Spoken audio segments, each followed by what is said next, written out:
Il y a 1 an, j'avais 5 consultations par mois. Le mois dernier, j'ai eu 60 consultations, tu vois. Ce que je préfère, je pense, c'est l'espèce de bulle thérapeutique dans laquelle je sens que la personne en face de moi se sent totalement libre de déposer ce qu'elle n'a pas pu déposer parfois pendant 10 ans. J'accompagne des personnes et des couples dans toutes leurs difficultés intimes, relationnelles et sexuelles. Donc c'est un petit peu plus vaste que juste la sexualité. Je suis une thérapeute non réglementée. Moi, je peux pas être sur Doctolib. Est-ce que tu pourrais faire aucune étude et quand même pratiquer en soi? Oui, si c'est pas réglementé. Si je lisse en étant assez optimiste, je dirais que je gagne en moyenne €, par consulte. Avec une moyenne de 35 consultes par mois, ça fait un total par mois de chiffre d'affaires de €. Mais ça veut dire que pour 1 heure de consulte, en fait, il y a 3 heures de boulot, quoi. 2 heures. Je suis en train justement de réajuster un petit peu parce que je me rends compte que je ne suis pas scalable en fait. Et j'ai eu un peu de bouche à oreille des premières personnes qui sont venues me voir et qui ont envoyé leurs propres amis, tu vois. Enfin, mais surtout, ce qui m'a permis de me légitimer, c'est il y a un tout petit peu plus d'1 an, j'ai démarché une maison de santé. Là, je leur ai payé vraiment un prix fixe. Donc en fait, je me suis un peu auto-légitimée en me disant, je suis maintenant dans un lieu où je peux recevoir, sachant que je faisais des visios.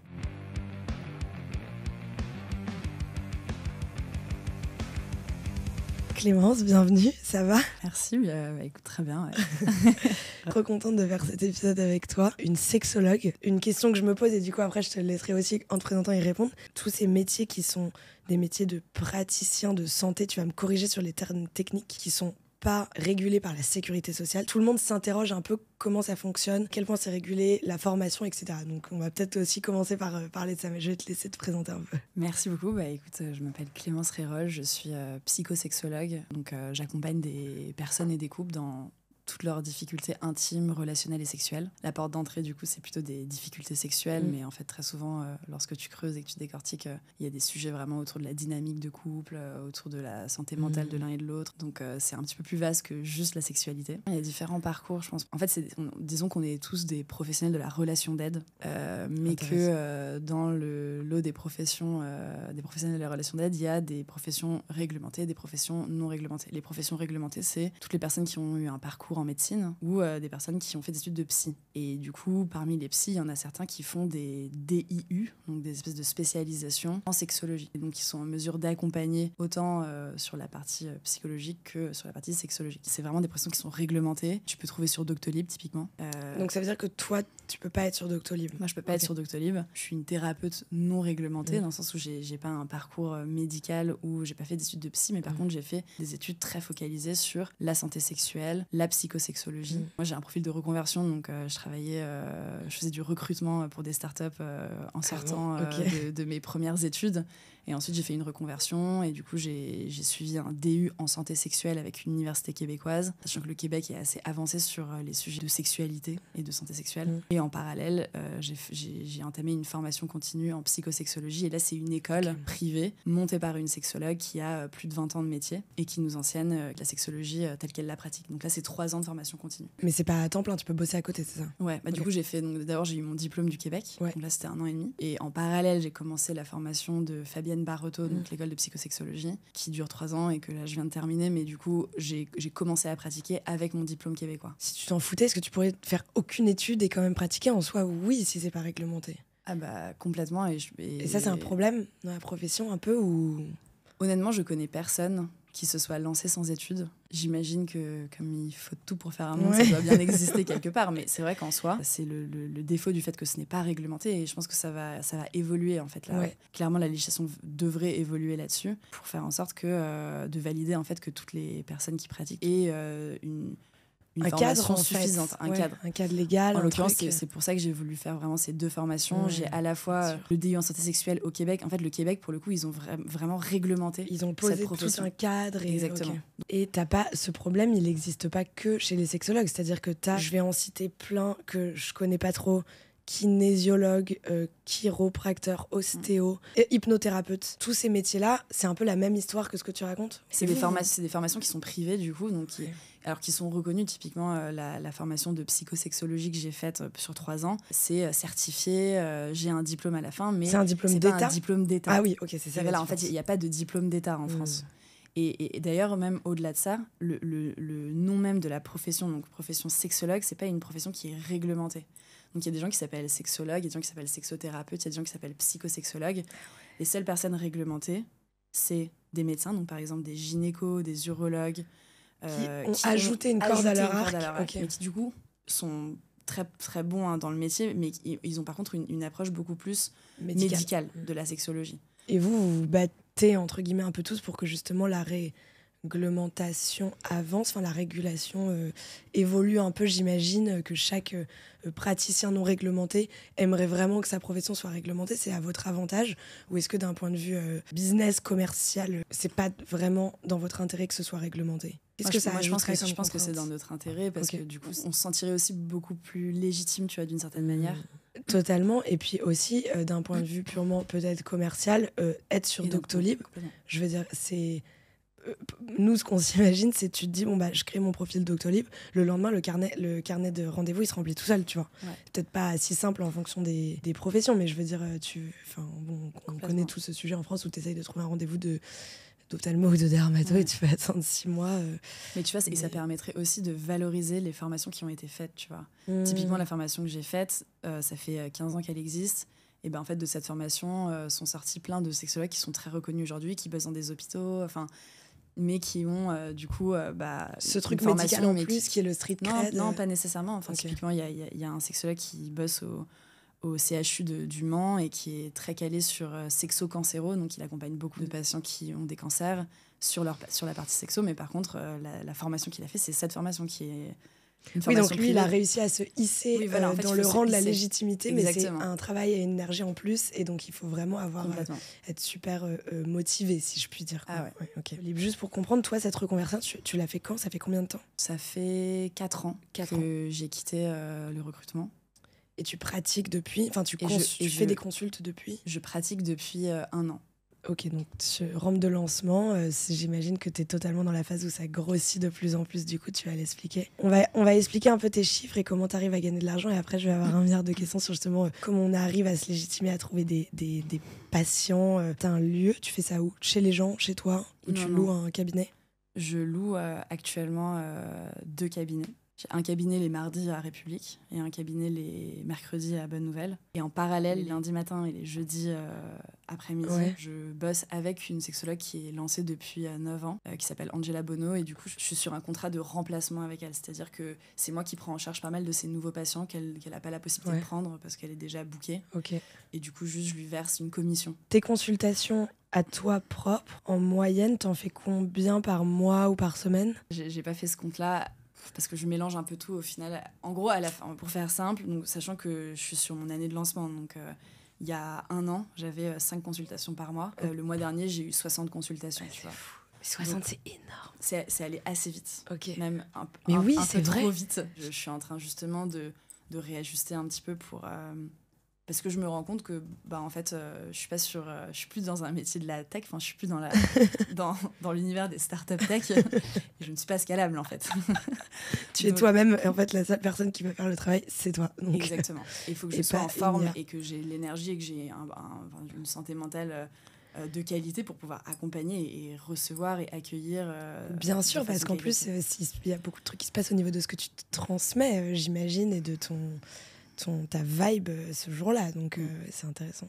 Et donc du coup, je dirais qu'en moyenne cette année, je suis à 35 consultations par mois. Si je fais une moyenne, si on fait une moyenne. Okay. Mais c'est monté.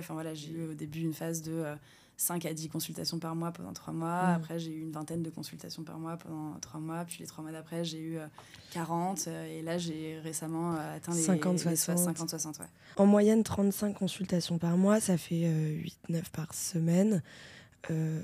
Ça dure combien de temps? 2 heures? 1 heure? Une consultation individuelle, ça dure 45 minutes. Okay. Et une consultation de couple, ça dure 1 heure. À la fois, ça paraît faisable dans une semaine, quoi. Et à la fois, j'imagine que c'est extrêmement énergivore d'une part, et d'autre part que tu dois préparer quand même un peu. Prenons une consultation d'1 heure, donc une consultation de couple.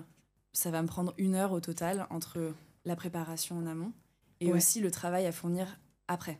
C'est-à-dire que moi, mon but, c'est de rendre mes patients autonomes, en respectant évidemment leur rythme. Et donc, du coup, à l'issue des séances et en amont de la prochaine, je leur propose de faire des expériences. Des exercices. Non, mais voilà, parfois des exercices d'introspection, parfois des expériences à mener ensemble. Mais du coup, Après un rendez-vous, je vais envoyer un mail, un protocole, Ouais. tu vois, des suggestions de choses à faire. Je vais les inviter à faire des choses et tout. Et puis, il y a aussi toute la partie admin, donc juste faire la facture, l'envoyer. Enfin, donc en fait, tu as Bien quand même sûr. un suivi. Puis, si tant est qu'il y ait des questions entre les consultations aussi, Ça ça tu peut te rends arriver dispo. d'échanger quelques mails. Ouais. Échanger quelques mails, ouais. J'imagine qu'une grosse partie du développement de ta patientèle, c'est le bouche à oreille aussi, ou en tout cas la recommandation. Enfin, t'es dans un business de la reco un peu quand même. Et donc, tu fais beaucoup d'extra mile au début. T'as vraiment besoin de faire les choses bien. Mais ça veut dire que pour 1 heure de consulte, en fait, il y a 3 heures de boulot, quoi. 2 heures. 2 heures, 2 heures de boulot plus la consulte. Pour le patient, ouais. 2 heures en comptant la consulte, je dirais. Et sur ces 35 consultes mensuelles, t'as 2 jours pleins qui sont toi en direct, et ensuite t'as 2 demi-journées qui sont donc pour lesquelles tu reverses une commission. Déjà, est-ce que tu peux me dire ce que c'est cette commission ? 30%. Et t'en as beaucoup dans les 35 qui viennent de cette sexologue ? J'en ai 8 ou 10. Et chaque consultation, tu factures combien ? Le tarif normal d'une consultation individuelle, c'est 80 €. Le tarif normal d'une consultation de couple, c'est 110 €. Je fais des tarifs solidaires, notamment pour les étudiants ou pour les personnes qui sont au chômage ou qui sont dans des situations plus compliquées financièrement. J'ai envie de pouvoir rendre la sexothérapie accessible. Du coup, je propose des séances individuelles à 60 €. Et j'ai déjà proposé aussi des tarifs solidaires pour des couples à 90 €. Dans l'autre cabinet où je reverse 30%, quand je fais une consultation à 80 €, du coup, je gagne 56 €. Et quand je fais une consultation à 60 €, je gagne 42. Donc en fait, si je lisse, je dirais que je gagne en moyenne 75 € par consulte. Il y a combien de couples versus combien d'individuels ? C'est moitié-moitié, ou il y a beaucoup plus d'individuels ou... J'ai 80% d'individuels et 20% de couples. Et couple, ça doit être un peu plus difficile, pardon, je fais une mini-digression, mais parce que tu rajoutes vraiment ce volet thérapie de couple. Enfin, je veux dire, j'imagine que très vite, ça vient sur des problèmes qui dépassent la sexualité, non ? Oui, une chose qui est importante pour une thérapeute, quelle qu'elle soit, c'est aussi de connaître ses limites. Et du coup, moi, je suis effectivement très formée sur la prise en charge de difficultés sexuelles. J'ai aussi développé pas mal d'outils, notamment grâce à l'école de psychosexologie, des outils de plus psy. Donc en fait, je peux accompagner sur pas mal de sujets psy. Par contre, si je sens qu'il y a une psychopathologie ou quelque chose de beaucoup plus profond et que ça sort de mes compétences, je réoriente vers un psy en parallèle. Moi, je vais avoir un apport qui est beaucoup plus comportemental et psycho-émotionnel, mais par contre, sur les sujets lourds à traiter, en fait, c'est un psy. Et pareil, du coup, quand j'accompagne un couple, c'est pour répondre à ta question. Moi, je prends en charge les difficultés sexuelles, je leur donne un espace pour dialoguer, je facilite ce dialogue et je les fais mieux s'écouter, mieux s'entendre. Je leur propose des ajustements, des outils, des choses à tester dans leur intimité, dans leur sexualité par rapport à ce qui les amène. Néanmoins, s'il y a une conjugopathie très, très sévère, vraiment lorsque les deux membres du couple en fait, ne sont plus du tout alliés, en fait, sont vraiment dans la confrontation non-stop et ne peuvent vraiment pas s'entendre. Donc j'ai quelques outils, mais si je sens que ça sort... En fait, là, on est totale crise de couple, voilà. Il faut aller régler ça chez un conseiller conjugal. Voilà, là je réoriente vers conseiller conjugal pour vraiment traiter la conjugopathie, quitte à continuer vraiment sur la partie sexo. Mais du coup...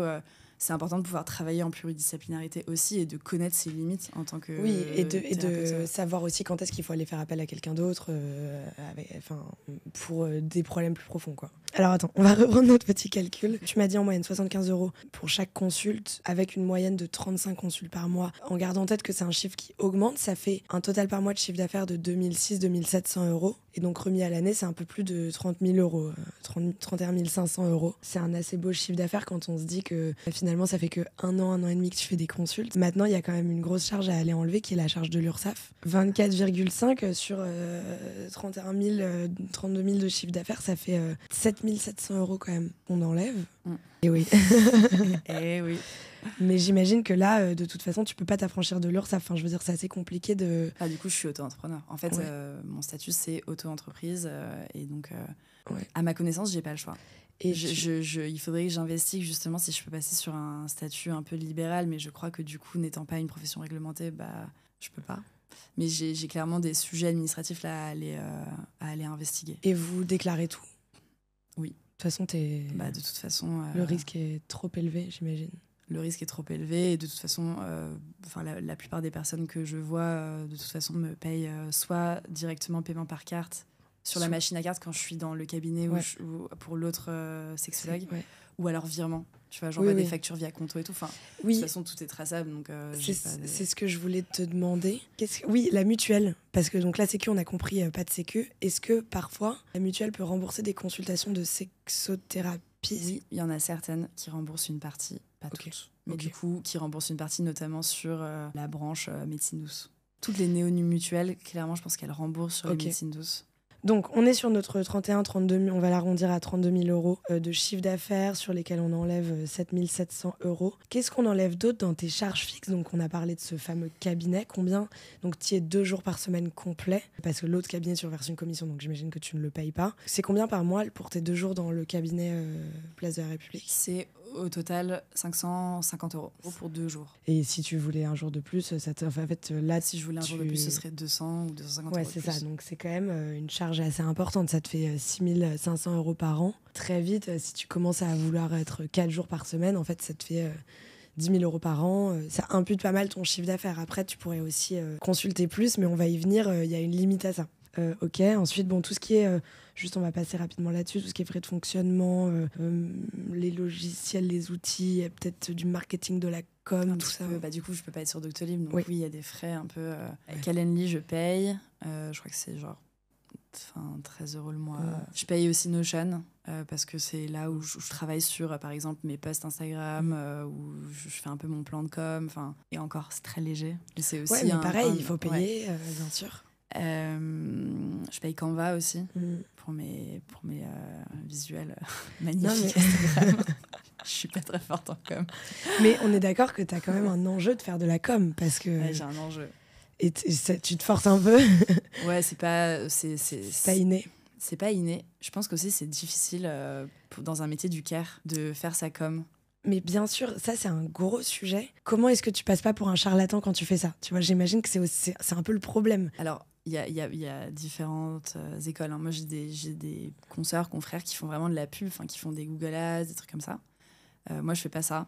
Juste, globalement, mes canaux de communication, c'est Instagram, où je fais plutôt de l'éducation à la sexualité. Donc, je fais C'est comme un produit d'appel, en fait. Ouais, voilà, je fais des posts qui parlent de sujets que je peux rencontrer en consultation. Et du coup, c'est une forme d'éducation à la sexualité gratuite parce que n'importe qui peut y avoir accès.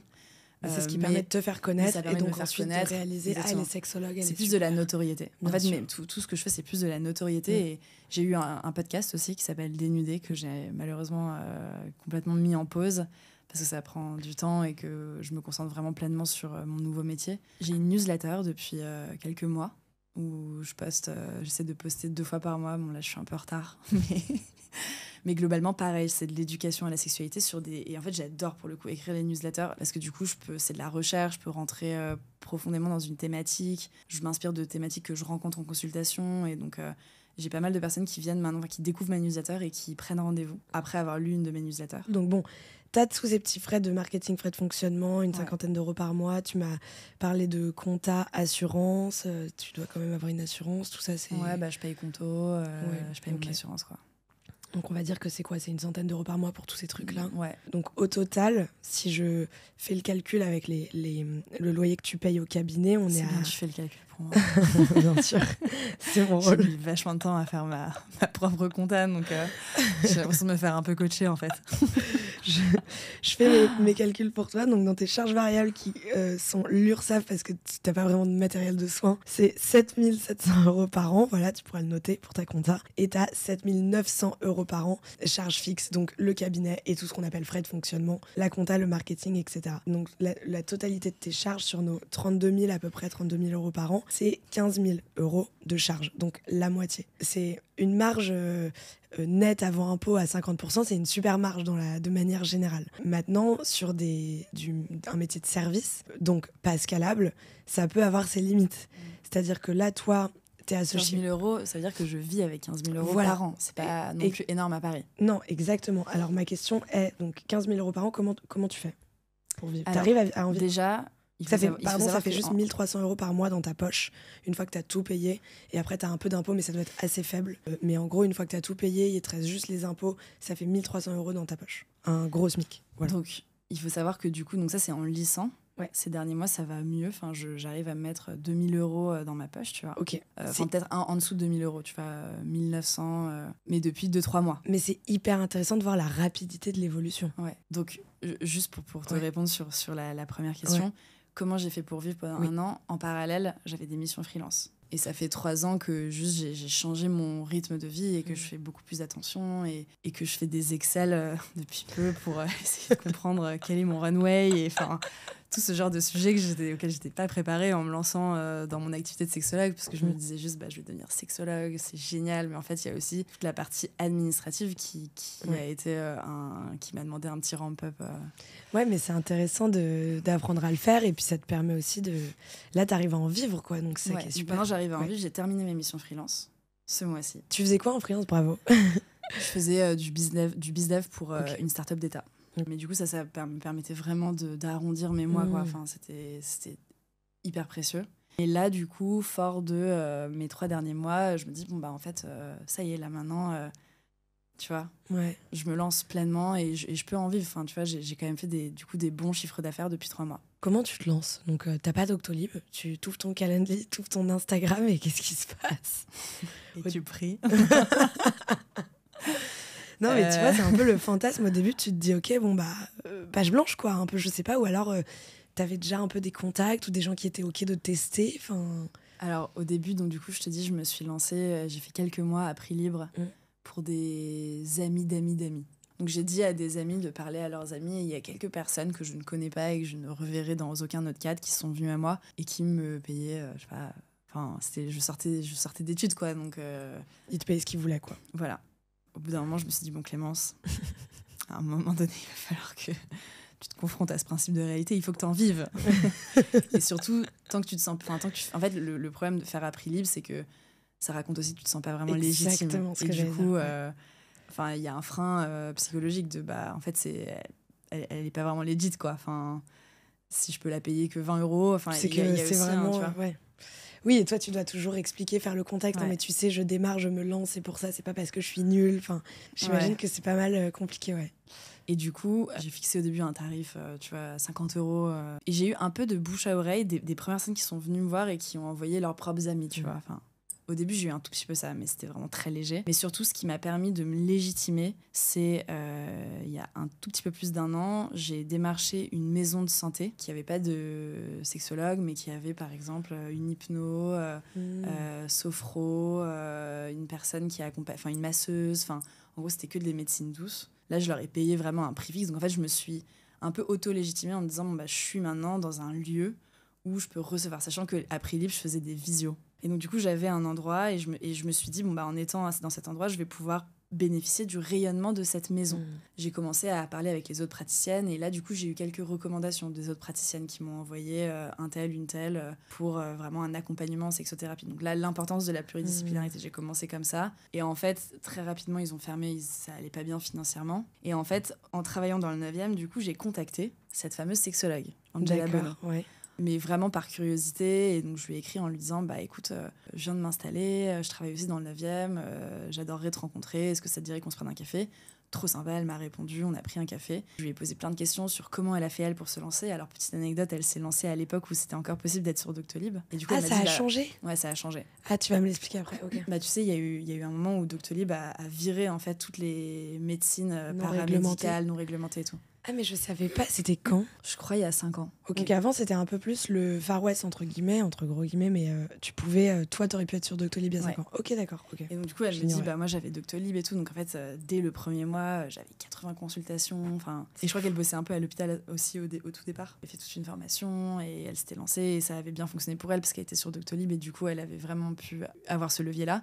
Et donc, en fait, on parle de ça, de lancement, de comment on fait pour développer une patientèle. Et en fait, on s'entend trop bien. Et elle me dit, mais tu sais, moi, je travaille que 3 jours par semaine dans mon cabinet. Si tu veux, je peux te filer le cabinet 1 jour par semaine et on fonctionne comme les kinés font. Les kinés, en fait, ils épaulent des kinés juniors. Okay. Et du coup, elle me dit, contrat de remplacement. Et donc, finalement, on fixe ensemble 30%. Et en fait, honnêtement, je lui dois beaucoup à Angela parce que c'est ce que j'étais en train de me dire. Ouais, elle t'a vachement lancé, en fait. Elle m'a aidée, elle m'a vraiment offert un tremplin ultra quali. En plus, c'est génial de pouvoir discuter avec elle, échanger sur des cas pratiques, etc. Mais du coup, dès mon 3e mois de lancement, j'ai commencé à faire des remplacements pour elle. Et donc, du coup, là, j'ai eu pas mal de nouveaux patients qui venaient grâce à sa notoriété à elle, mais qui étaient réorientés vers moi parce qu'elle, elle pouvait pas les prendre en charge. Elle, typiquement, quand tu m'as dit à l'instant, j'ai pu bénéficier de sa notoriété, mais au bout comment tu l'as construit, ta notoriété? Elle a un compte Insta qui fait qu'elle garde sa notoriété, on va dire, toujours plus, ou parce que j'ai l'impression... Elle, je pense que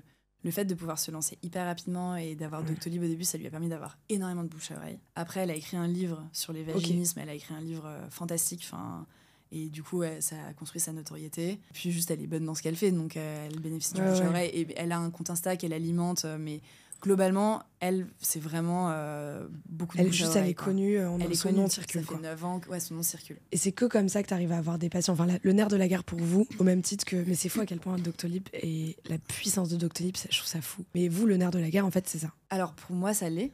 Ouais. Et c'est un peu c'est un peu le pari que je prends. Okay. Mais par contre, j'ai des consoeurs qui sont ultra fortes en com sur Insta, qui ont des comptes Insta depuis 3-4 ans qu'elles alimentent, et elles font des méga contenus, et typiquement ça leur apporte aussi plein de personnes. Ouais. Et après, l'autre nerf de la guerre, c'est Google. Enfin, en fait, là, c'est vrai. Le référencement Google. Et du coup, depuis que j'ai des avis, depuis que j'ai cette fiche Google, et depuis que je travaille un peu plus mon site, ça me permet aujourd'hui d'avoir un meilleur référencement. Et en fait, aujourd'hui, j'ai, je sais pas, en moyenne, 5 nouveaux patients par mois qui viennent grâce à mon référencement. Et ensuite, comment t'en es venue à te lancer aussi de ton côté ? Jusqu'à décembre, j'avais un autre cabinet que je louais tous les vendredis. Et c'était le cabinet d'une ostéo. Et donc, du coup, la salle n'était pas adaptée. Tu vois, il y avait un lit d'ostéo. Donc, c'était un peu particulier quand les gens arrivaient. Ils comprenaient. Enfin, tu vois, quand tu mets les pieds dans une sexothérapie, tu sais pas ce que c'est.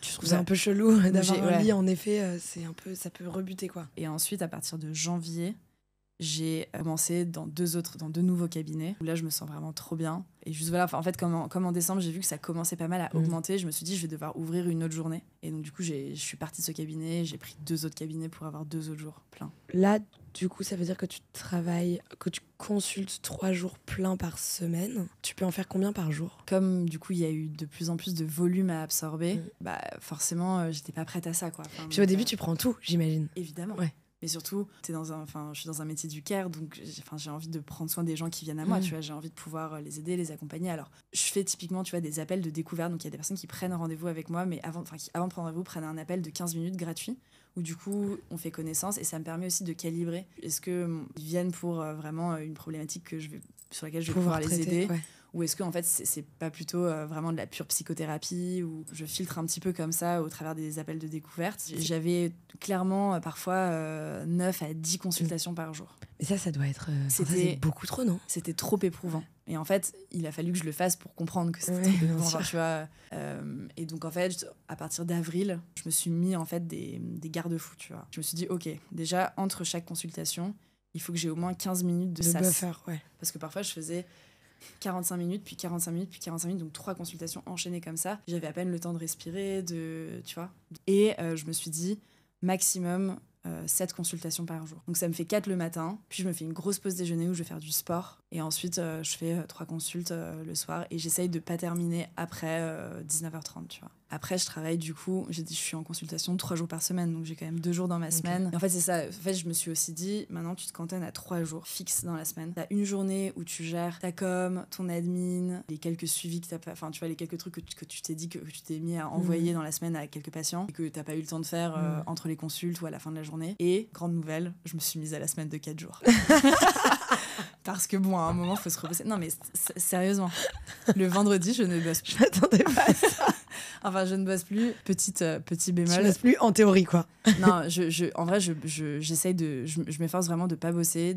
J'ai quand même souvent mon rendez-vous psy. Important en tant que thérapeute, tu vas de voir son psy une fois toutes les 2 semaines. Donc, un vendredi sur 2, j'ai mon psy. Tous les vendredis, j'ai 1 heure d'intervision avec un groupe de sexologues, et du coup, on échange sur des cas cliniques, on s'entraide, etc. Donc, c'est plus de la formation et de la prise de recul. Et les vendredis après-midi, je sais pas, je vais faire mes cours de chant, je vais faire du sport, je vais voir des amis, enfin, tu vois. Mais en fait, je me suis rendu compte que je suis dans un métier du soin, et du coup, la première personne dont je dois prendre soin, c'est de moi-même. Parce que sinon, ça marche pas, quoi. Si je suis épuisée, si j'ai mes batteries à plat le lundi en commençant, en fait, je suis moins bonne, quoi. Dans ce rythme-là, tu travailles 4 jours par semaine et tu consultes 3 jours par semaine. C'est quoi le maximum que tu peux faire en étant bien à la fois en termes de chiffre d'affaires et à la fois en termes de rythme? C'est 35 justement? Ou est-ce que Non, du coup, c'est plutôt là, 35, 40? c'était pour te lisser sur l'année. Moi, mon objectif, c'est de faire, je dirais, 50 par mois. 50 par mois, c'est... Sachant que j'aurai plus de mission freelance à côté. Et je pense qu'à terme, les autres apports aussi. Oui, absolument. Est-ce que tu as d'autres sources de revenus? C'est vrai que je t'ai pas demandé ça quand on a calculé ton chiffre d'affaires parce que j'ai vu qu'il n'y en avait pas, mais peut-être... Du coup, j'avais la mission freelance, mais là, j'ai mis stop pour être complètement focus sur la sexothérapie.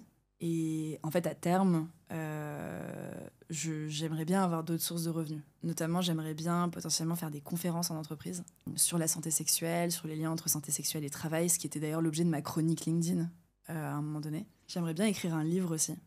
J'ai pas encore choisi la thématique, j'ai plein d'idées, mais je laisse un peu infuser tout le travail que je fais aujourd'hui. Mais ouais, j'aimerais beaucoup écrire un livre. J'adore écrire, donc je me dis pourquoi pas avoir cet apport-là aussi en plus. Mais je pense que la partie entreprise peut être très intéressante. Qu'est-ce que les entreprises viendraient chercher avec de la sexothérapie? Et je me dis que dans des entreprises qui sont un peu modernes, tu vois, dans l'accompagnement, dans la culture qu'ils donnent, dans les services annexes aussi. Enfin, tu vois, il y a quand même de plus en plus de boîtes qui proposent des psys d'entreprise. Pourquoi pas proposer une sexologue d'entreprise, tu vois. Mais la partie conférence, ça m'interpelle un peu plus parce que... Ou alors ça va être c'est pas vraiment... Enfin, c'est même pas du tout de la sexothérapie, mais c'est plus de la sensibilisation à qu'est-ce qui est ok, pas ok de faire, peut-être, ou des choses comme ça. Exactement, je pense que l'entrée, c'est plutôt de la sensibilisation autour des sujets qui touchent aux violences sexistes et sexuelles, au consentement. Et du coup, tu vois, je peux imaginer de faire une conférence là-dessus, qui du coup me mette en valeur en tant que sexologue et derrière dealer un truc avec l'entreprise et proposer ou alors même des sujets autour de la diversité sexuelle en entreprise.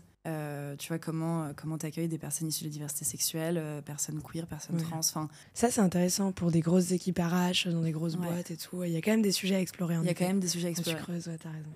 Et une question que je me posais, la valeur, là, on appelle ça dans les termes de la Startup Nation, la Customer Lifetime Value de tes patients, c'est quoi? C'est-à-dire qu'ils viennent une fois, 2 fois, 3 fois, ou parfois tu proposes des forfaits de 10 fois? Je propose pas de forfait parce que je trouve ça un peu absurde dans le sens où chacun a un rythme qui lui est propre. Mais non, en moyenne, du coup, je dis vraiment, c'est d'ailleurs ce que je dis quand j'ouvre un nouveau suivi, c'est que je m'adapte au rythme du patient et que du coup, si la personne me demande, parfois en 3-4 séances, en fait, il y a énormément de mouvements qui se créent et la personne se débloque. Parfois ça prend 7 séances, parfois ça prend 10 séances, parfois ça prend 15 séances. Il y a des personnes que je suis depuis 1 an. C'est vrai? Une fois toutes les 3 semaines, tu vois. Okay. Mais en fait qui aussi trouvent dans l'accompagnement un cadre dans lequel ils peuvent ventiler pas mal de choses. Du réconfort. Et puis qui sont embarqués aussi. Tu vois, à chaque séance, il y a des nouvelles réflexions, des nouveaux outils, des nouvelles ressources, des nouvelles choses qu'on vient creuser. Donc en fait, c'est vraiment en fonction de la problématique, c'est en fonction aussi de l'engagement de la personne. La réussite d'une thérapie, elle dépend évidemment de la qualité de la thérapeute, mais surtout, de l'alliance thérapeutique, donc le fit entre la thérapeute. Hyper important. Et pour tous les types de thérapie? Pour tous les types de thérapie. Tous les types de thérapie. Il faut se sentir à l'aise, il faut se sentir dans un safe space. Et le deuxième gros facteur, c'est l'investissement de la patiente, tu vois, dans la thérapie. Mais quand il y a l'engagement, quand il y a l'alliance thérapeutique, ça peut aller très vite. Ouais, tu peux faire seulement 3-4 séances. T'en as qui viennent qu'une fois, mais parce que ils se sont peut-être pas retrouvés aussi, mais quand ils ont été contents, en général, ils viennent au moins 2 fois, tu dirais, ou... J'accueille rarement une personne une seule fois. Ouais, ok. Je pense que c'est minimum 2-3 fois. Ok. Et parfois, il y a des personnes qui viennent avec des difficultés très rapidement résolvables, en fait. Et parfois, il y a des personnes qui ont juste besoin d'être rassurées sur le fait qu'ils n'ont pas un problème parce qu'ils ne font pas l'amour 3 fois par semaine. Enfin, tu vois. Donc, tout va bien. Tout va bien. Mais ça doit être dur quand même parce que tu vas voir un psy, tu te livres sur des choses super personnelles, évidemment, intimes, qui vont creuser dans le passé, c'est le principe des psys. Mais la sexologue... tu vas directement rentrer dans le cœur de l'intimité et c'est quand même... Déjà qu'un psy, il y a plein de gens qui ont des barrières émotionnelles où c'était très difficile de parler, mais alors en plus parler de sexe... Je pense que ça a été ça l'apport principal de mon podcast. Parce qu'en fait, avant de me former, j'ai fait le podcast d'Enidé. Et ça a été pour moi, je le voyais au début plus comme un projet artistique parce que le sujet de la sexualité me passionnait. Je me suis dit, c'est presque un sujet de recherche et Et du coup, j'ai commencé à interviewer des personnes de tous les horizons sur leur récit intime, sur leur histoire autour de la sexualité, sur les problématiques qu'ils rencontrent. Et en fait, en le faisant, je me suis rendu compte que je suis très à l'aise de parler de sexualité et d'intimité, que je me sens à ma place. Et surtout, les retours que j'ai eus, c'est que c'est très agréable d'en parler avec moi et que t'es très rassurante. Je suis rassurante, c'est pas du tout gênant, au contraire. Et ça m'a rassurée sur ma capacité à en fait ne pas en faire un tabou. C'est un sujet, la sexualité, et c'est ok d'en parler, et à la fois avoir la bonne posture pour rassurer la personne, la mettre en confiance, aller à son rythme tout en restant à ta place et ne pas mais je confirme, je te trouve très rassurante. Allez voir Clémence Réroll si vous cherchez une sexologue. Je suis sûre que vous serez très satisfait de son travail. Une dernière question que je me posais, si je me mets du côté patient, alors t'auras peut-être pas la réponse mais je le tente, comment est-ce qu'on arrive à savoir si t'es face à une bonne sexologue ou si t'es face à, encore une fois, un mot pas ouf, charlatan? Je pense que c'est déjà voir si la personne a fait une formation.